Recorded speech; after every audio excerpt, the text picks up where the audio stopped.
The Joyces, the different breeds, the Dougies, the Big Joes. Some built wealth, some built reputations, some lost everything. In this documentary, we go into the history of what it really means to carry the Joyce name, the parts rarely spoken about, the things most people don't know. And at the end, there's information that changes how you see it all. The same name can mean money in one place, heartbreak in another. Brothers fall out, families feud. What starts with one man never ends with him. Fighting was part of it, not for show, not for fame. Settled quietly, the old way. A way to earn respect, and a way to invite trouble. For every Joyce who rose, another paid the price. Prison, loss, sons growing up without fathers. A name that opens doors and closes them at the same time. This isn't a story about good or bad.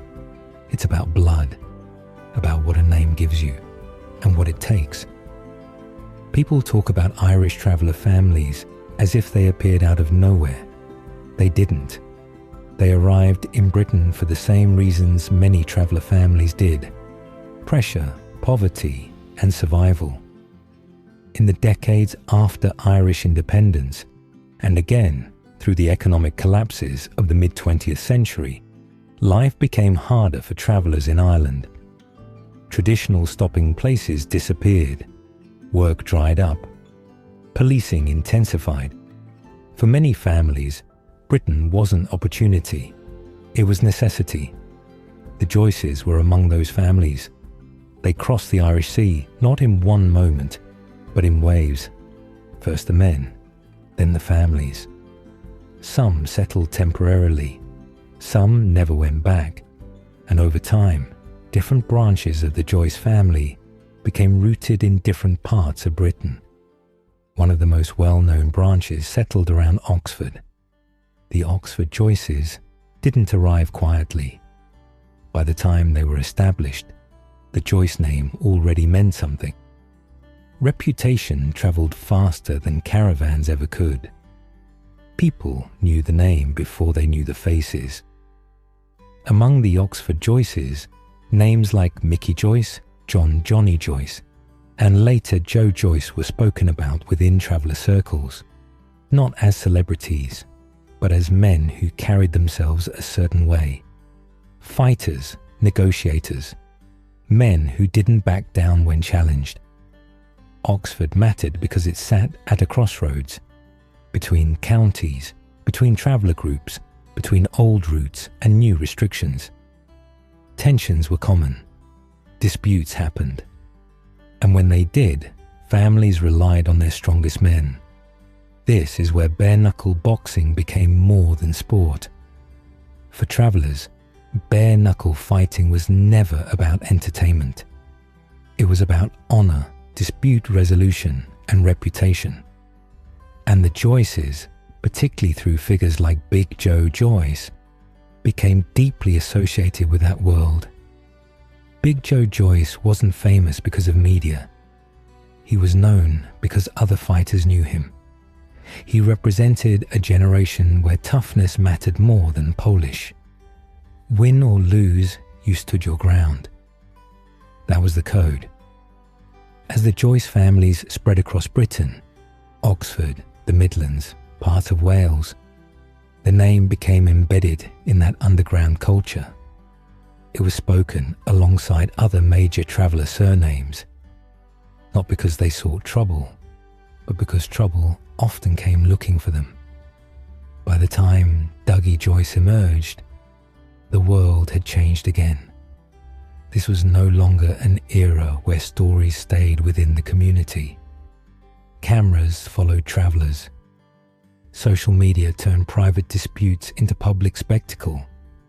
And Dougie Joyce, intentionally or not, became one of the most visible modern faces of the Joyce name. He carried the weight of everything that came before him. Fighters, family expectations, and the pressure of living up to a reputation that had been built over generations. But families like the Joyces don't exist in isolation. Through bloodlines and marriage, the Joyces are related to other major traveller families, most notably the Dohertys. That includes Paddy Doherty, a cousin by extended family ties, who became widely known beyond the traveller community through television.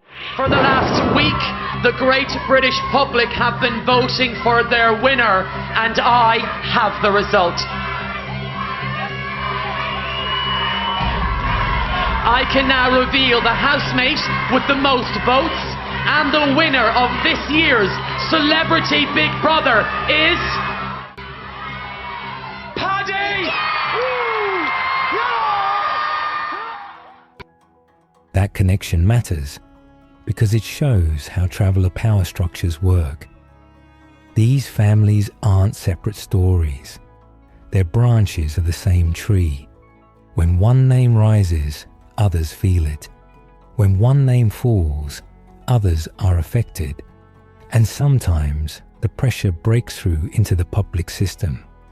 When a member of the Joyce family was sentenced to prison, it wasn't just a legal moment, it was a cultural one. For travellers, prison carries a unique stigma. It tests families, it exposes them.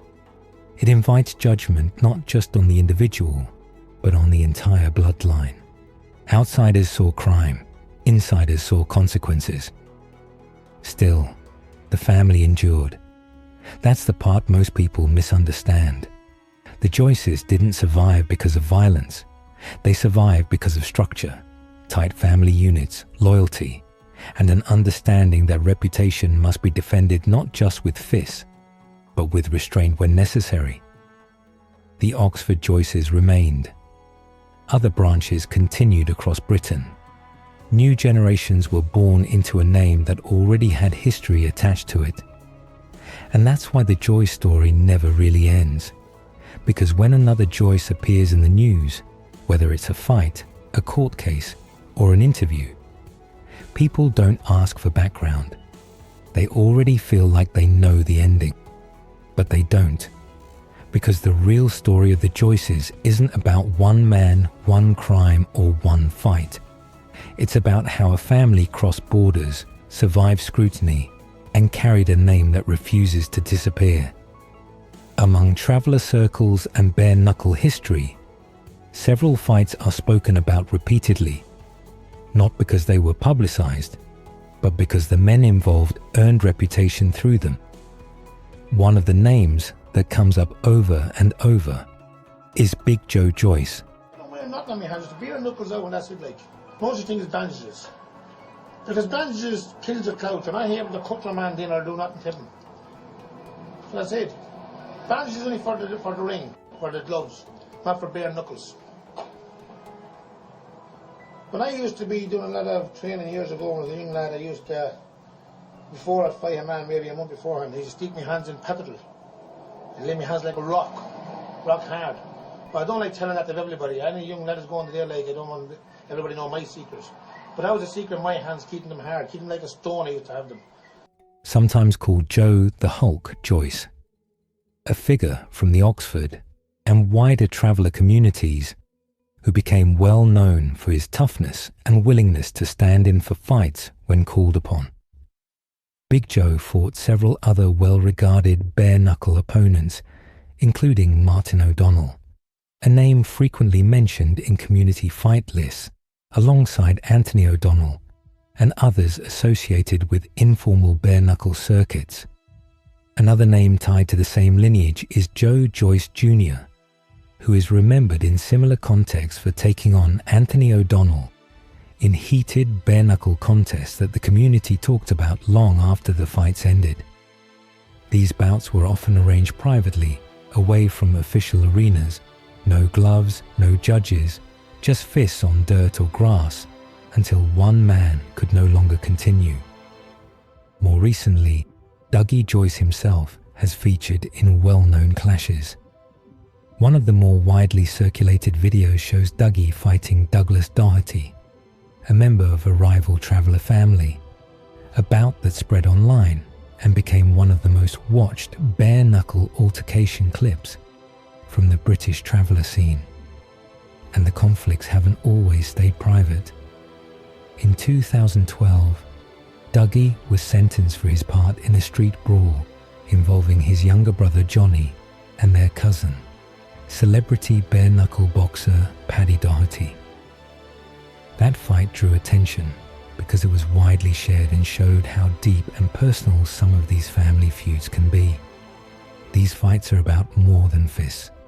They are about honour, reputation and legacy, values ingrained in traveller bare-knuckle culture long before there were cameras or social media. For the Joyce name, reputation has never existed without consequence.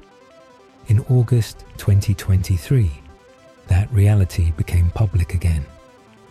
Johnny Joyce, born in 1990, was sentenced to 7 years in prison after being found guilty of possession of a prohibited firearm.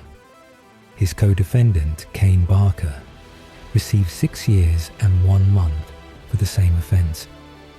The case stemmed from an incident in the early hours of 5th April 2021 on Richmond Road in Failsworth. Residents were woken by screams as a man in his 30s was violently assaulted. Despite initial claims that the injuries came from a fall, police found evidence that told a different story. The victim had suffered serious injuries consistent with being struck by the butt of a firearm. Greater Manchester Police's Serious Organised Crime Group took over the investigation. When officers arrested Barker weeks later, they recovered a concealed firearm hidden in a roof space. Forensic analysis later linked the weapon directly to the assault. Phone evidence tied Johnny Joyce and Kane Barker together. Messages, images, and location data placing them at the scene. The case ended with long custodial sentences for both men. For the Joyce family, this wasn't just a court case. It was another moment where the name carried weight and consequences far beyond the individual. And it didn't stop there. Dougie Joyce himself has also faced prison sentences in recent years, including time for grievous bodily harm following an assault in Manchester captured on CCTV. Police described the incident as sustained and violent, and the footage left little room for dispute. Dougie has also been involved in public altercations linked to long-running feuds, including a widely shared confrontation at Manchester's Christmas markets involving Simon "Simey" McGinley. Moments that showed how private rivalries now spill into public view. What ties all of this together isn't just crime or fighting. It's the reality of a name that brings pressure, expectation, and scrutiny, generation after generation. Because for the Joyces, nothing happens quietly anymore. And every sentence, every fight, every headline adds another chapter to a story that didn't begin in courtrooms, but keeps ending up there. And here's a detail that even many inside that world might not know. While modern bare-knuckle videos and fights have made certain names famous today, the history of traveller bare-knuckle fighting goes back generations, long before social media existed. Some of the longest-running feuds and fight stories were documented over decades, passed down by word of mouth, and only captured on film much later in projects like Knuckle, a documentary that followed real traveller fights over more than a decade in Ireland and Britain. What that means is this: the men you see on screens today, Dougie Joyce, Big Joe Joyce, Paddy Doherty, and others, are part of a lineage of fighters whose reputations were built before anyone ever put a camera on them. That's a part of the story most outside the culture don't see, and a major reason why the Joyce name carries such weight. If you enjoyed the documentary, please like and share. It really helps support the channel. And don't forget to smash that subscribe button. Thanks for watching.